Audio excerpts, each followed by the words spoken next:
नमस्कार दोस्तों, मैं हूं संदीप शर्मा, आपका दोस्त, और आप देख रहे हैं हमारा चैनल फाइनेंस की। आज जो टॉपिक हम आपके लिए लेके आए हैं उसका नाम है HDFC लाइफ का प्रो ग्रोथ प्लस प्लान। दोस्तों यूलिप प्लान है। यूलिप क्या होता है? यूलिप होता है दोस्तों यूनिट लिंक्ड इंश्योरेंस प्लान। यही जो पैसा होता है दोस्तों आपका मार्केट में लगाया जाता है, तो आपका इसमें रिस्क इन्वॉल्व रहता है। तो दोस्तों कई बार लोग हमसे पूछते हैं कि इसमें पैसा लगाया जाए कि नहीं लगाया जाए, म्यूचुअल फंड में लगाया जाए, सिप्स में लगाया जाए, या हम एक यूलिप प्लान में लगाए। तो दोस्तों आज हम इस प्लान को पूरी तरह डिस्कस करेंगे। ये बहुत ही मोस्ट सेलेबल प्लान है, बहुत ज्यादा बिकता है HDFC लाइफ का ये प्रो ग्रोथ प्लस प्लान। तो इसमें क्या क्या बेनिफिट्स हैं और इसमें इन्वेस्ट करना चाहिए या नहीं करना चाहिए, ये आज हम आपको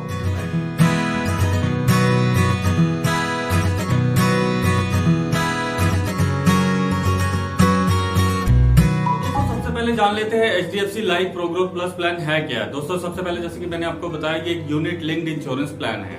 तो इसमें सबसे पहले आपने क्या करना है, आपने पहले चूज करना है अपना प्रीमियम, और दूसरी चीज आपने चूज करनी है अपना इन्वेस्टमेंट फंड। यानी कि आपने ये देख लेना है कि आप अपना कितना प्रीमियम लगाएंगे, 10,000, 20,000, 30,000, 1 लाख, जितना भी आप चूज करते हैं, और आपने किस फंड में पैसा लगाना है।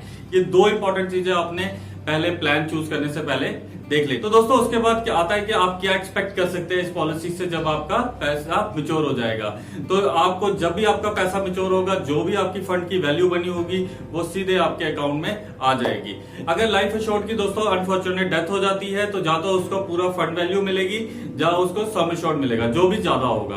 तो इन दोनों में से एक चीज उसको मिल जाएगी। दोस्तों 3 चीजों का दोस्तों आपने बहुत ध्यान रखना है। पहला है कि आप प्रीमियम अमाउंट कितना दे रहे हैं, दूसरा दोस्तों आपको लाइफ कवर कितना मिल रहा है, और तीसरा आप किस फंड में पैसा लगा रहे हैं। फंड दोस्तों बहुत इंपॉर्टेंट है। अगर आपने फंड गलत चूज कर लिया तो आपकी वैल्यू ऊपर नीचे हो सकती है, तो उस समय आपने फंड को देख के ही पैसा लगाना है। यूलिप प्लान में जब आप इन्वेस्ट करते हैं तो एक चीज आपको ध्यान में होनी चाहिए कि आपका जो पैसा है वो 5 साल के लिए लॉक्ड हो रहा है। यानी कि आपको कोई भी लिक्विडिटी नहीं मिलेगी 5 साल तक। अगर आपने एक बार पैसा लगा दिया तो 5 साल तक आप वो पैसा नहीं निकाल सकते। 5 साल अपने दिमाग में डाल लीजिए कि आपने एटलीस्ट 5 साल पैसा देना है, उससे पहले आपका पैसा नहीं निकल सकता दोस्तों।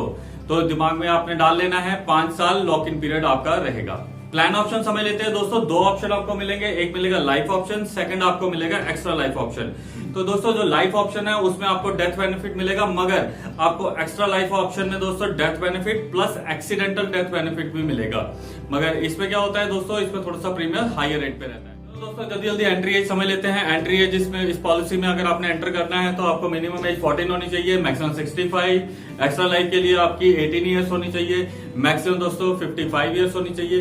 प्रीमियम आप दोस्तों मिनिमम 24,000 रुपए डाल सकते हैं, मैक्सिमम 1 लाख रुपया। पॉलिसी टर्म की बात करें तो 10 ईयर्स, मैक्सिमम आपके 30 years. Same is a premium paying terms 10 years और 30 ईयर्स। एक बार फिर से मैं आपको रिमाइंड करा दूं दोस्तों कि 5 साल का लॉक इन रहेगा। बात कर लेते हैं दोस्तों किस किस इन्वेस्टमेंट फंड में आप पैसा लगा सकते हैं। तो सबसे पहले आता है equity fund, diversified equity fund, blue chip fund, opportunity fund, balance fund, income fund, bond fund और कंजर्वेटिव फंड। तो दोस्तों इसमें समझ लेते हैं जो पहले 4 फंड है वो हाईली रिस्की रहेंगे, क्योंकि वो पैसा सारा आपका इक्विटीज पे लगेगा, तो वो थोड़ा सा रिस्क में रहता है। मगर हाई रिस्क हाई रिटर्न वाली पॉलिसी भी चलती है। मगर पहली चीज मैं आपको बता दूं कि इसमें रिस्क थोड़ा हाई रहेगा। उसके बाद दोस्तों आता है बैलेंस फंड, जिसमें आपको बैलेंस करके मॉडरेट टू हाई तक का रिस्क रहेगा। उसके बाद दोस्तों आते हैं आपके इनकम फंड, बॉन्ड फंड, जो थोड़ी सी मॉडरेट रिटर्न देते हैं। और लास्ट में आपका आता है कंजर्वेटिव फंड, जो आपको 6 से 7 और 8% तक की रिटर्न दे देता है। दोस्तों फ्लेक्सिबल ऑप्शन की बात करें दोस्तों, तो सबसे पहले आप अपने फंड चेंज कर सकते हैं। इन्वेस्टमेंट आप 2 तरह से चेंज कर सकते हैं दोस्तों। स्विच कर सकते हैं अपने फंड, अगर आपको लग रहा है एक फंड सही नहीं है दूसरे में स्विच कर सकते हैं। प्रीमियम आप रीडायरेक्शन कर सकते हैं अपने सिलेक्शन के हिसाब से। अगर आपको लगता है आप ईयरली नहीं देना चाहते, आप मंथली मोड पे दीजिए। तो दोस्तों जब भी आप कोई एक यूलिप प्लान लेते हैं तो उसमें आपको कुछ चार्जेस देने पड़ते हैं। तो इस प्लान में भी कुछ आपको चार्जेस देने पड़ेंगे दोस्तों। तो किस तरह के चार्जेस होते हैं दोस्तों, मैं आपको बता दूं 4 तरह के चार्जेस होते हैं। पहला होता है premium allocation charge, fund management charge दोस्तों, पॉलिसी एडमिनिस्ट्रेशन चार्ज और मोर्टेलिटी चार्ज। ये तरह के 4 चार्जेस होते हैं दोस्तों। अब हम इन चार्जेस को एक एक करके डिस्कस कर लेते हैं। प्रीमियम एलोकेशन चार्ज होता है दोस्तों, जो आपने प्रीमियम दिया होता है उसी में से कुछ चार्ज निकाल के आपके यूनिट बाय करने में ये यूज करते हैं। तो ये क्या हो सकता है दोस्तों, आइए देख लेते हैं। फर्स्ट ईयर में आपको 2.5% पड़ेगा, सेकंड ईयर में 2%, थर्ड ईयर ऑनवर्ड्स ये 0 हो जाता है। दूसरा दोस्तों आता है फंड मैनेजमेंट चार्ज। तो फंड मैनेजमेंट चार्ज क्या होता है दोस्तों, मैं बता दूं, जो भी आपके फंड को मैनेज करेगा उसके लिए चार्ज लिया जाता है वो 1.3% पर एनम लिया जाता है। आप दोस्तों तीसरा तरह का चार्ज आ जाता है आपका पॉलिसी एडमिनिस्ट्रेशन चार्ज, यानी कि एडमिनिस्ट्रेशन को मैनेज करने के लिए जो आपकी पॉलिसी से चार्ज लिया जाएगा उसको कहते हैं पॉलिसी एडमिनिस्ट्रेशन चार्ज, जो कि मंथली आपकी पॉलिसी में से डिडक्ट होगा। फर्स्ट टू 5 इयर्स तक, पहले से लेके 5वें साल तक आपका 0.42% रहता है दोस्तों। 6 से 10 साल तक ये 0.83% रहता है। 11 टू 15th ईयर तक ये नील रहता है। 16th ईयर ऑनवर्ड्स हम आपसे 0.83% लेते हैं। लास्ट चार्ज जो है दोस्तों वो है मोर्टेलिटी चार्ज। ये भी आपके पॉलिसी से डिडक्ट किया जाता है मंथली बेसिस से। ये डिपेंड करता है कि आपकी एज कितनी है, जितनी ज्यादा एज आपकी होगी उतना ही ज्यादा मोर्टेलिटी चार्ज होगा दोस्तों। तो चलिए दोस्तों लास्ट में देख लेते हैं कि प्रो ग्रोथ प्लस में इन्वेस्ट करना चाहिए कि नहीं करना चाहिए। दोस्तों किसी भी यूलिप प्लान में इन्वेस्ट करने से पहले आपने देखना है कि उसका फंड कैसे परफॉर्म कर रहा है। तो मैं अभी आपको बताऊंगा दोस्तों कि कैसे आप चेक कर सकते हैं कि HDFC life pro growth plus का फंड कैसे परफॉर्म कर रहा है। तो चलिए दोस्तों चलते हैं। दोस्तों गूगल में HDFC लाइफ टाइप कर देते हैं। यहाँ मैं HDFC लाइफ पे क्लिक कर देता हूँ। ये HDFC लाइफ की वेबसाइट ओपन होगी हुई है। सबसे पहले हम फंड परफॉर्मेंस पे भी क्लिक कर सकते हैं, मगर हम जाएंगे नीचे फंड पोर्टफोलियो में।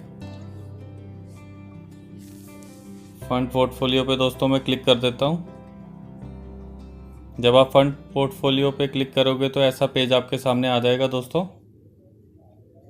फिर आप यहाँ से अपना प्लान सिलेक्ट कर लेंगे और फिर हम जाएंगे ब्लू चिप फंड में। ये मंथली अपडेट आती है दोस्तों, जैसे ये अप्रैल 2020 की अपडेट है। ये ब्लू चिप फंड ओपन हो चुका है दोस्तों। मैं इसको रिमूव कर देता हूँ सिक्योरिटी को पहले। तो दोस्तों यहाँ पे हम देख सकते हैं सिंस इंसेप्शन कितना रिटर्न आ रहा है दोस्तों। 1 मंथ का कितना रिटर्न है, उसके बाद 1 साल का, 2 साल का, 5 साल का कितना रिटर्न है, आप यहाँ से सारा चेक कर सकते हैं। पहले तो नेगेटिव था दोस्तों, पिछले 1 महीने से थोड़ा पॉजिटिव रिटर्न आ रहा है।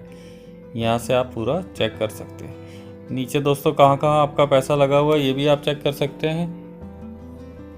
रिलायंस में कितना पैसा लगा हुआ है, HDFC बैंक में कितना पैसा लगा हुआ है दोस्तों, इन्फोसिस में। तो ये पूरा आपको डिटेल यहाँ से मिल जाएगी दोस्तों। टोटल 100% पैसा कैसे लगा हुआ है, कितना छोटा छोटा परसेंट लगा हुआ है, ये आप यहाँ से देख सकते हैं दोस्तों। राइट साइड पे अगर आ जाए तो यहाँ पे दोस्तों आप चेक कर सकते हैं कि कितना पैसा लगा हुआ है इसमें, लैक्स में। फंड मैनेजर का नाम देख सकते हैं दोस्तों आप कि इस फंड को कौन मैनेज कर रहा है। उसके बाद दोस्तों की सेक्टर वाइज एलोकेशन भी दी हुई है यहाँ पर, और डेप्थ मैच्योरिटी प्रोफाइल भी दे रखता है। सेक्टर वाइज दोस्तों आप देख सकते हैं कि कितना कितना पैसा लगा हुआ है इसमें। तो दोस्तों इस तरह से सबसे पहले आपने चेक करना है कि जो फंड आप लेने जा रहे हैं कि उसमें कितना रिटर्न आ रहा है, वो कहाँ पैसा लगा हुआ है। क्या पता आप किसी पर्टिकुलर कंपनी में नहीं भी लगाना चाहते हो। आगे दोस्तों एक और एग्जांपल ले लेते हैं कंजर्वेटिव फंड का। कंजर्वेटिव फंड भी इसी तरह देख लेंगे आप। तो इस तरह आप अपने फंड डिसाइड कर सकते हैं दोस्तों कि किस में आप पैसा लगाना चाहते हैं या नहीं लगाना चाहते। अगर नेगेटिव रिटर्न है तो व्हाई वुड यू इन्वेस्ट। ठीक है दोस्तों।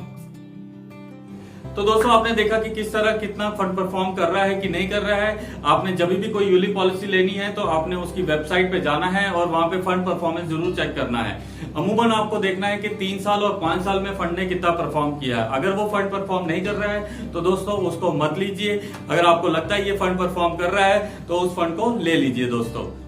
तो दोस्तों ये था आज का टॉपिक HDFC लाइफ का प्रो ग्रोथ प्लस प्लान। आपको टॉपिक कैसा लगा कमेंट सेक्शन में जरूर बताइएगा दोस्तों। और अगर कोई इन्फॉर्मेशन चाहिए तो आप मुझसे कमेंट सेक्शन में पूछ सकते हैं दोस्तों। अगर आपको हमारा ये टॉपिक अच्छा लगा है दोस्तों तो सब्सक्रिप्शन को बटन दबा दीजिए और बेल आइकन को भी प्रेस कर दीजिए। मैं आपके लिए नए नए टॉपिक दोस्तों लाता रहूंगा। नमस्कार।